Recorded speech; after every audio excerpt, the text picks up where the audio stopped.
Hi there, Virgo. This is your reading for the week of October 6th. It's gonna be a really intense week because we have a full moon in Aries and is shining on your emotional part of your chart. And also, Mercury enters Scorpio on the same day, so you could have raw, real conversation and it could be really uncomfortable. But let's see what the card says. So I can already see that you have a lot of cups, which is connected to emotions, intuitions, connections, and heart energy. And it's a clear sign that your emotional body is ready to release. So you probably been carrying a lot of grief or disappointments, some suppressed feelings that need space to move. I think all this cup energy wants to flow, but when it builds up, it turns into like emotional blockages. So you might have a lot of anxiety, overthinking, feeling like you are stuck, but actually you are not stuck. You are really full of emotions. It just needs to flow.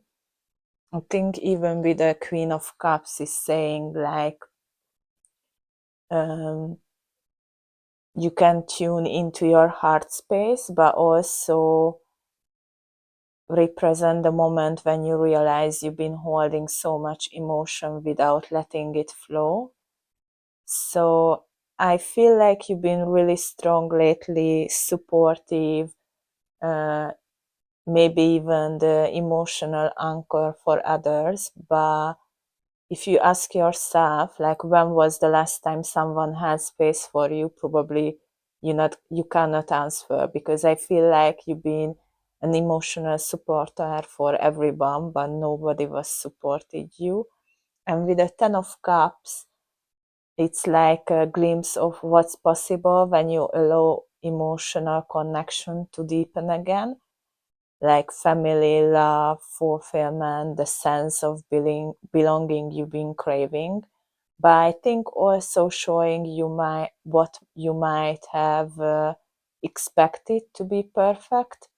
And sometimes, that happily ever after picture doesn't match the reality. And it doesn't mean you have failed, it means you are learning what emotional truth really feels like.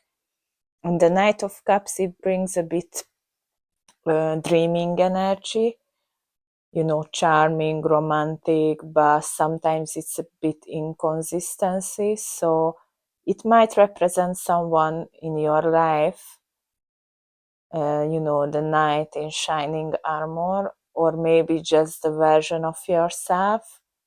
But I think it's here to remind you to chasing the feeling of connection can sometimes distract you from doing this emotional work that you need to do.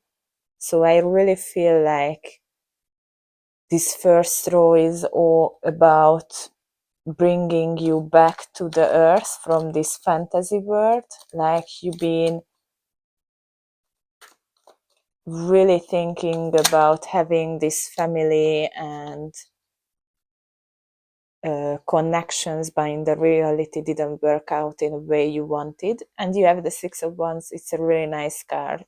So it's gonna be about overcoming all these blockages and finally succeed and feeling seen, acknowledged. So you're gonna get this emotional support to get through to this cycle of your life, because at the moment I feel like you are really disappointed, and maybe you've been mourning what could have been or focusing on what didn't go right instead of what remains. And sometimes you need to grieve the version of life you thought you had, but after that you have to tap back into your energy and be more positive and start again, because you have the Nine of Cups, which is all about emotional fulfillment. Your wish is gonna get fulfilled, but not instantly. So it's kind of a reminder that your happiness doesn't depend on what was lost, but is something that you can rebuild from within. And I feel like the universe is preparing to hand you something more aligned, but first you get to make space for it. So you have to release these emotional baggages in order to get space or get what you want, the victory and acknowledgement. And also, I feel like when you're gonna do that, finally you can focus on your skills and what is truly matters for you, possibly passion, because you have the lovers. So I think after you clear all these emotional blockages and you're gonna heal those wounds you have, finally love is gonna come to your life, or finally you're gonna align with your true self, your authentic self. But in order to get love, I think first you need to align with yourself truly to attract what you really want. And you have the tower. You don't have to be, scared about the tower. It's here to shake things up, and it's just gonna take those walls that you built for yourself to feel seen, and you're gonna get finally free. That's what I think the tower is here. So you might feel like everything is falling apart, but if you look closer, it's actually falling into place. So I think the tower only comes here when you outgrown something, and the universe is saying, yeah, to keep building uh, a new one and don't continue this old foundation that you have. So maybe it's a mindset, maybe a relationship, or even just, the version of yourself you've been holding onto out of fear. So I think it's gonna be a bit uncomfortable, but it's also clearing the space for something far more authentic, as I say, for you. And you also have the devil.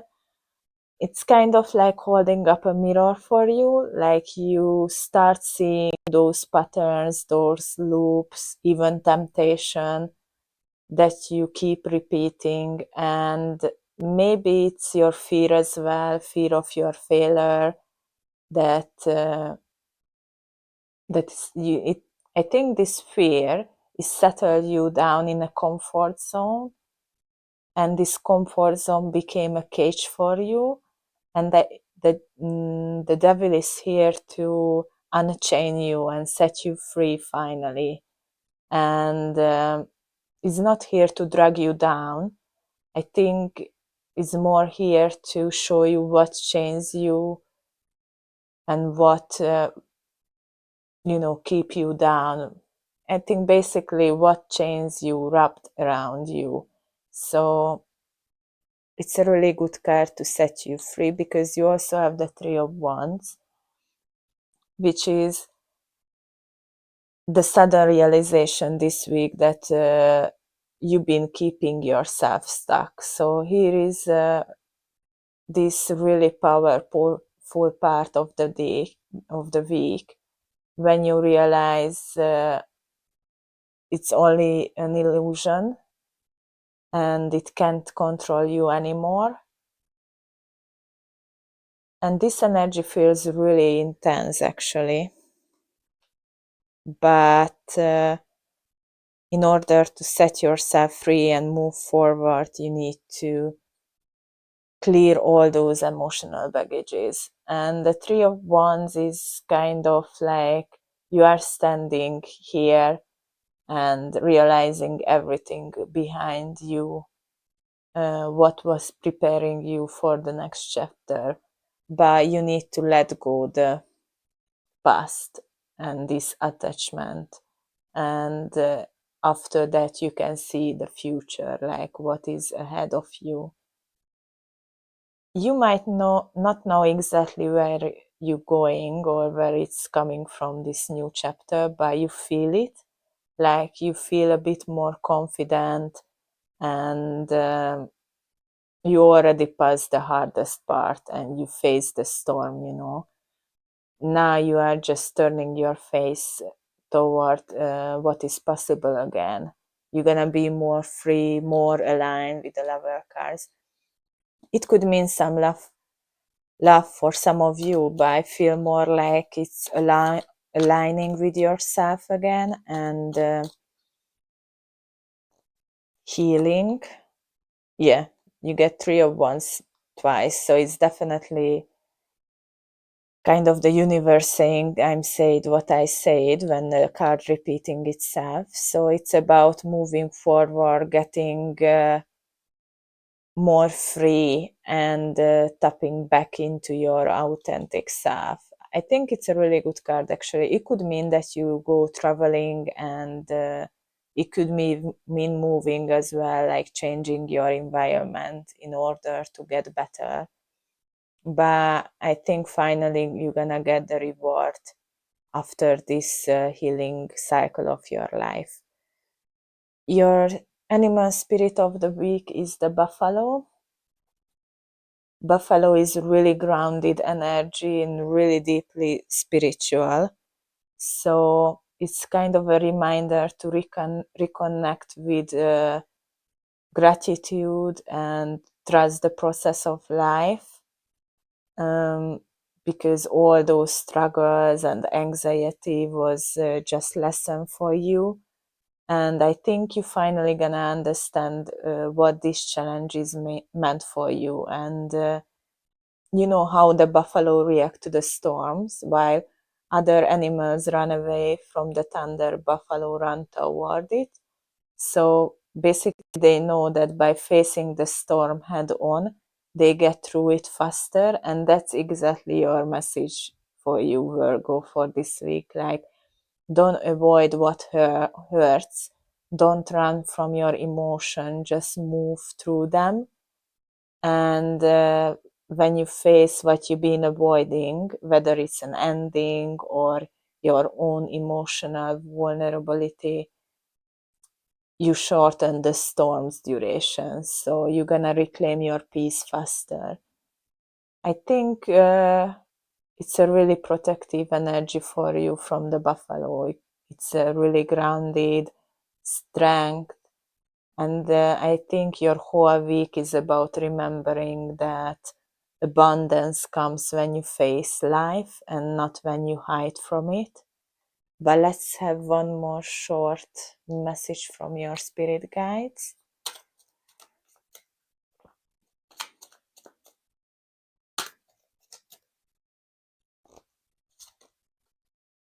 Boundaries now is no is your most powerful spell. Yeah, in order to heal, you have to set some boundaries as well. Yeah, it's part of the emotional healing that sometimes you have to say no to things, especially if it's come to romantic connections or to family, even. Like, in order to get what you really want in your life, sometimes you have to say no. I really love your reading for this week, Virgo, and I think that's it for now. Thank you for being here. I'm sending you a lot of love, and I will see you at the next reading. Bye for now.